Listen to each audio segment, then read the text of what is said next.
ఆది గురువు దక్షిణామూర్తి. భారతీయ సంస్కృతిలో గురువు స్థానమే అత్యున్నతం.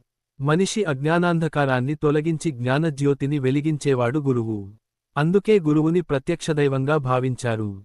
తల్లిదండ్రుల్లో తల్లి మొదటి గురువు. ఆమె ఇచ్చే విలువలు, సద్గుణాలు, శిక్షణతోనే పిల్లవాడు జీవితంలో మొదటి అడుగులు వేస్తాడు. అనంతరం విద్యను సంపాదించేందుకు వ్యక్తి గురువుని ఆశ్రయిస్తాడు. శిష్యుడు పొందిన జ్ఞానాన్ని మరొకరికి పంచే సమయంలో గురుపరంపర కొనసాగుతుంది. జ్ఞానం లేని జీవితం పండని పొలం వంటిది అనే చైనా సామెత మన జీవిత సత్యాన్ని అద్భుతంగా తెలియజేస్తుంది. మన సంస్కృతి ఆది గురువుగా దక్షిణామూర్తిని ప్రతిష్ఠించింది.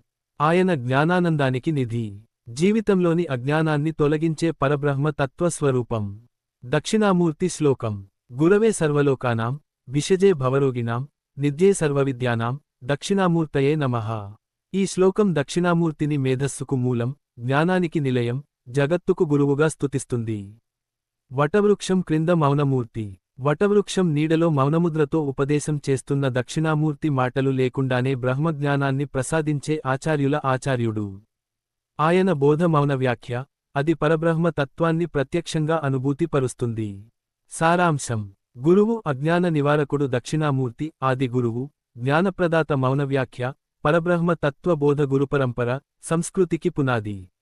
జనన మరణ రూపమైన దుఃఖాన్ని తొలగించి జ్ఞానమార్గం చూపించే ఆ ఆది గురువైన దక్షిణామూర్తికి వందనం.